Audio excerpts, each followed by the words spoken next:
మంచిర్యాల జిల్లా లక్షటిపేట పట్టణంలో ప్రమాదం చోటు చేసుకుంది. విద్యార్థులు పాఠశాలకు తీసుకెళ్తున్న ఆటోను మిషన్ కాంపౌండ్ సమీపంలో బోలెరో వాహనం ఢీకొట్టింది.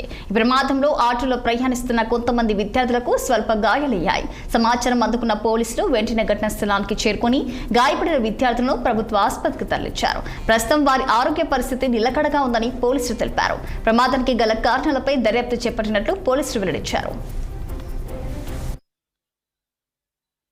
ఈ రోజు ఉదయం లక్ష్పేట్ మండలానికి చెందినటువంటి ఒక ఆటో డ్రైవర్ రామస్వామి అనే వ్యక్తి భగత్ సింగ్ నగర్ చెందినటువంటి పిల్లలని ఒక 10 మంది పిల్లల్ని తన యొక్క ఆటోలో స్కూల్కి జెడ్పీహెచ్ఎస్ ఎంపీపీఎస్ గవర్నమెంట్ స్కూల్కి ఉదయం పూట స్కూల్కి తీసుకెళ్తుండగా మార్గం మధ్యలో సిఎస్ఐ చర్చి దగ్గర ఉన్నటువంటి కల్వర్ట్ పాయింట్ దగ్గర రోడ్డు నేరండడంతో ఆపోజిట్గా ఎదురుగా వచ్చినటువంటి ఒక బులోరో లక్ష్పేట్ మండలానికి చెందినటువంటి ఒక బులోరో వాహనము వేగంగా వచ్చేసి ఆటోని ఇటీయడంతో ఆటో అక్కడ ఉన్నటువంటి కల్వర్ట్లో పడిపోవడం జరిగింది. ఇటు యాక్సిడెంట్లో 2 ఆడపిల్లలకు చిన్న చిన్న ఇంజరీస్ అయినాయి. రిమైనింగ్ అందరు పిల్లలు కూడా చిన్నగా ఇంజరీస్ అయినాయి. వాళ్ళందరినీ కూడా లక్షపేట ప్రభుత్వ హాస్పిటల్కి తరలించినాము. ఎవరికి ఎటువంటి ప్రమాదం అయితే లేదు, అంతా క్షేమంగానే ఉన్నారు. సో ఇటు విషయంపై కేసు నమోదు చేయడం జరుగుతుంది. ఆటో డ్రైవర్ దగ్గర దరఖాస్తు తీసుకొని బులోరో డ్రైవర్ మీద కేసు